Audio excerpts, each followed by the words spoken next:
Hello, friends, and welcome to another episode of the Foundation Worldview Podcast, where we seek to answer your questions so that you can equip the children that God has placed in your care to carefully evaluate every idea they encounter and understand the truth of the biblical worldview. I'm your host, Elizabeth Urbanowicz, and I'm thrilled that you've joined me for another episode today. Today's question is short and straightforward. It says, when should we start talking about pornography with our kids? Such an important question in this culture that is just obsessed with pornography and where pornography is very predatory and is specifically coming after our children. So we're going to dive down deep into that question today. Before we do that, just again, I'd love to remind you to please make sure that you like, subscribe, and write a review if you found this content beneficial so that we can equip as many adults as possible to understand how to get their children to carefully evaluate every idea they encounter. Now, as we think about this question about pornography and our children, one thing we want to make sure that we're doing is that we are being proactive rather than reactive.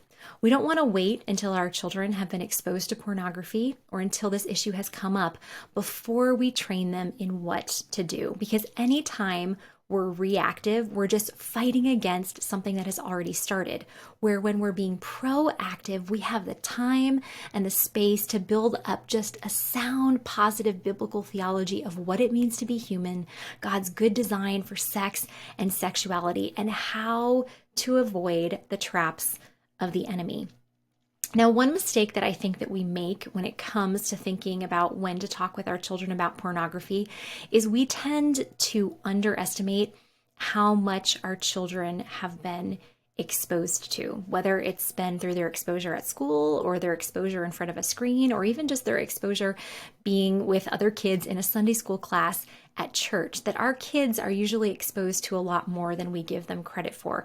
I just very distinctly remember when I was in middle school, just sometimes the conversations that I would have with adults at my church and just thinking, oh my goodness, like you have no clue what I have been exposed to at school. Like you have no idea. Like here you are thinking, like I'm this sweet, innocent little seventh grader. And I mean, none of us are innocent before God. It was true that I was innocent in that I hadn't been actually involved in a lot of the things that I was exposed to in middle school, but I was exposed to so many heinous forms of sin and deviation from God's good design just over and over and over and over and over again every day at school. And I just remember almost laughing at these conversations, that I would have with adults at church who tended to think that I didn't know what any of this stuff was. And so sometimes we are just very naive to what our children are exposed to at very young ages.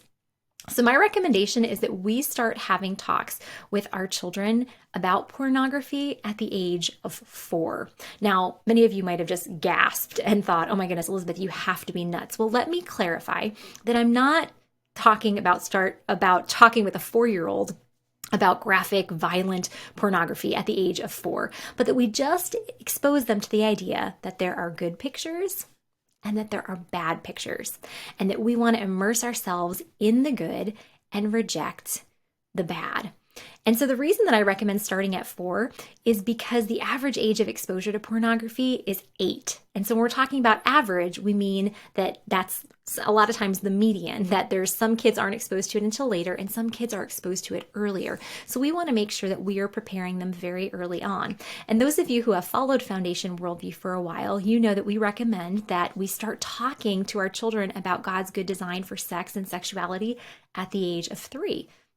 And again, we are always pushing the birds and the bees course as an easy guide for just, guiding you through these conversations to have with your children. So by the age of 4, you should be able to have the first conversation with them about the different types of pictures that are out there. And now, as always, we always recommend that you start with building up the positive biblical theology that, our bodies are valuable, that we are God's image bearers, and He's made us both body and soul, and our bodies are valuable, and they were designed by God to do good. And so then what you can do is you can walk through with your kids just listing good things that you can do with your body. That our bodies were designed to eat good food.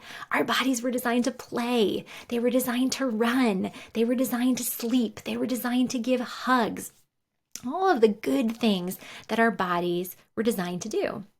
And then that's when we can introduce the concept of, you know what? There are pictures of us that are really good pictures that show us on family vacation, that show mommy and daddy when they were little, that show you when you were coming home from the hospital. There are really good pictures, but you know what? Then there are some bad pictures. And these bad pictures are the pictures that show parts of our body that are good parts of our body, but that should be covered up by a bathing suit. Now, a great way to have this conversation is to get the book Good Pictures, Bad Pictures, Junior. This book is just a great resource in kind of just walking you through what I just talked you through, that there are good pictures and there are so many good pictures, and then there are bad pictures. And then if you're ever exposed to a bad picture, what are you going to do?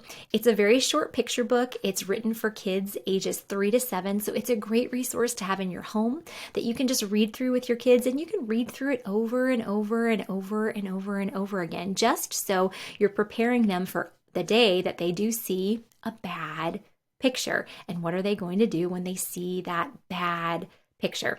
And one thing that I always recommend for parents to do with little ones is to give them short, simple catechizing phrases that are going to help train their brains to remember the truth.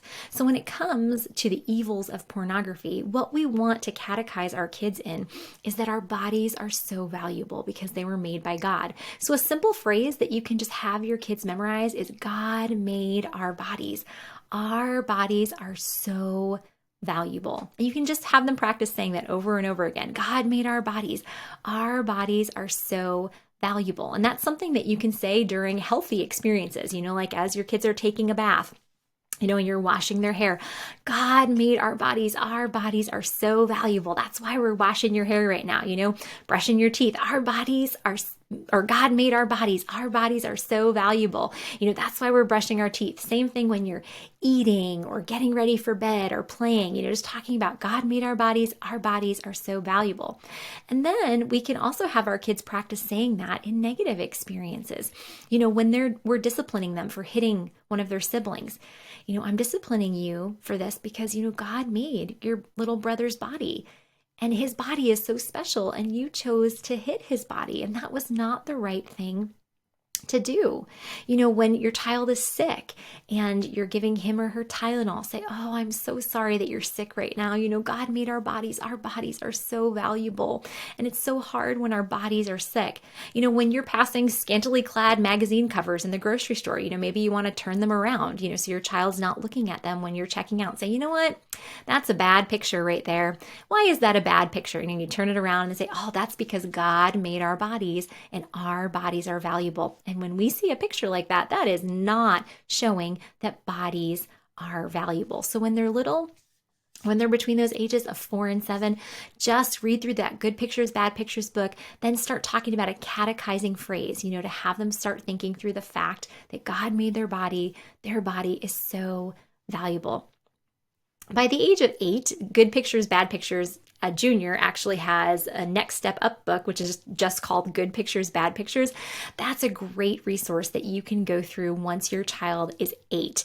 It talks through a lot of the brain chemistry and what happens when we see a bad picture or a bad video. And so the book actually comes with questions. It's in workbook format, so you can go through one chapter at a time with your kids, go through the workbook questions just so they're understanding what's going on brain chemistry wise when somebody looks at a pornographic image or video, so that they have some understanding of, when I am exposed to this is what's going to happen in my brain. And I don't want that to happen in my brain. And so that book, Good Pictures, Bad Pictures, also talks through a game plan for what can you do when you are exposed to a bad picture or a bad video to make sure, that this isn't creating a pattern in your mind. Again, this is where we want to bring in the biblical theology of humans being image bearers. And talking about, it's not just what's going on in our brains when we see a bad picture or a bad video, but it's the people that are in that picture or that video, that person is an image bearer of God. And that picture or that video doesn't treat them like an image bearer. It almost treats them like an animal, like someone that we can just look at and enjoy for our own pleasure. And so we want to have that theology of humans being image bearers at the front and center.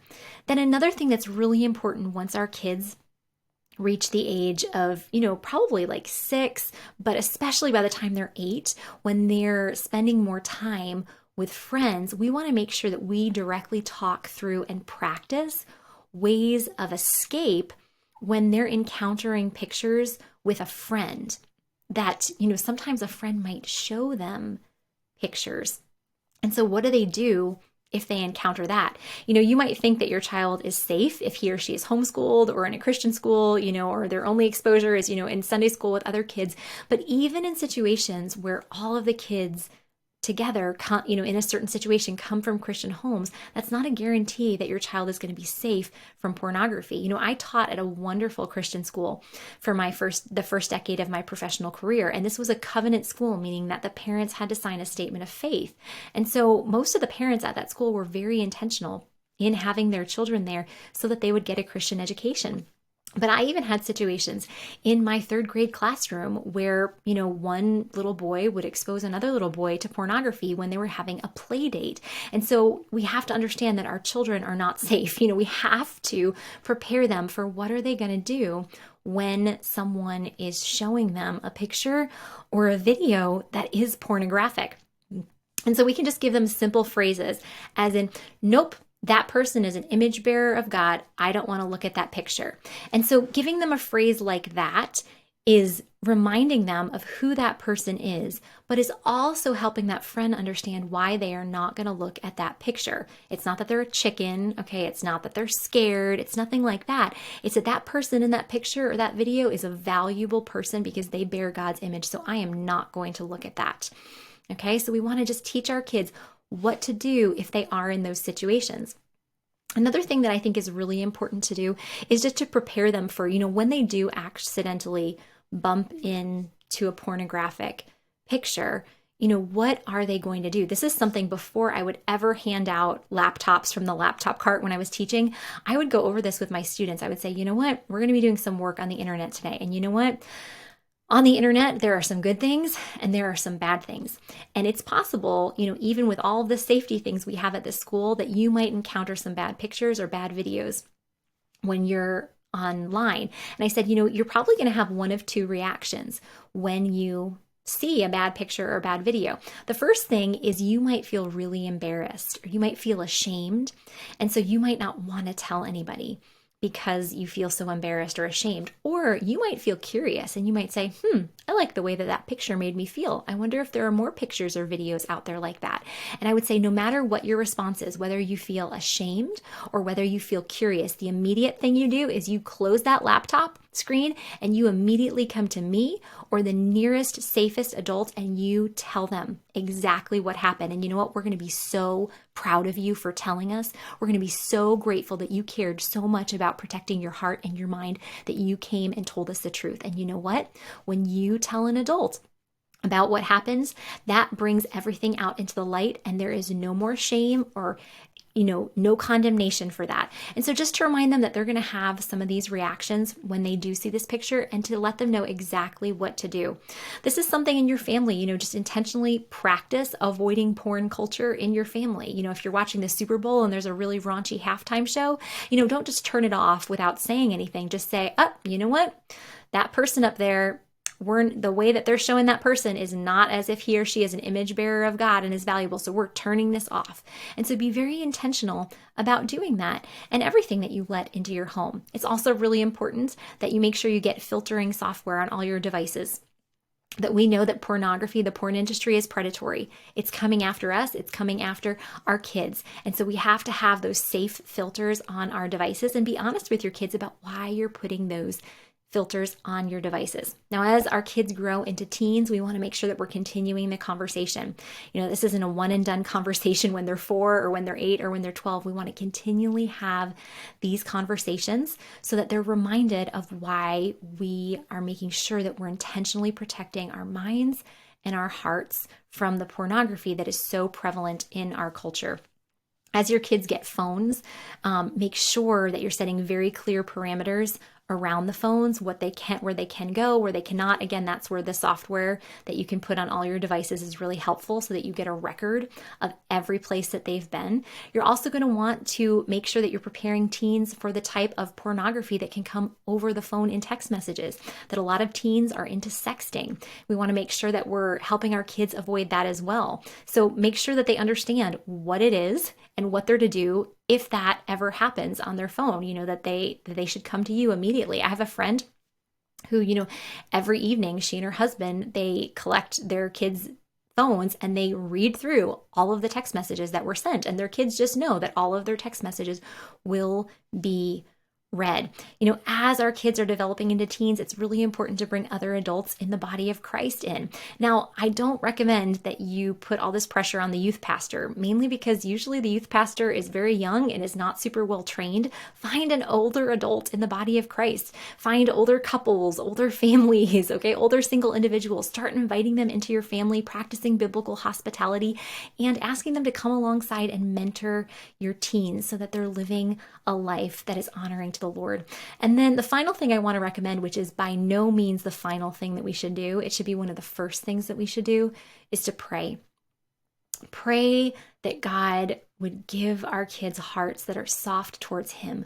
Pray that God would convict our kids of sin quickly. Pray that God would protect our children from the predatory pornography that is out there and is coming after them.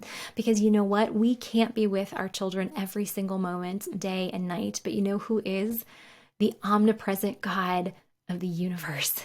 And so we need to be praying that God would protect our kids, that He would soften their hearts towards Him, and that when they do fall into sin, that they would be caught quickly and that they would be brought to genuine repentance before Him.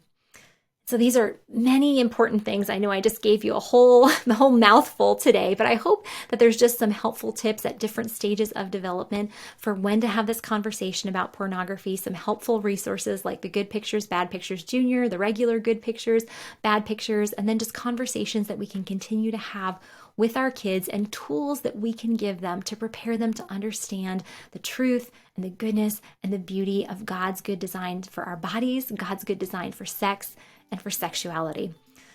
Well, that's a wrap for this episode, but as always, my prayer for you as we leave this time together is that God would richly bless you as you continue to faithfully disciple the children that He's placed in your care. I'll see you next time.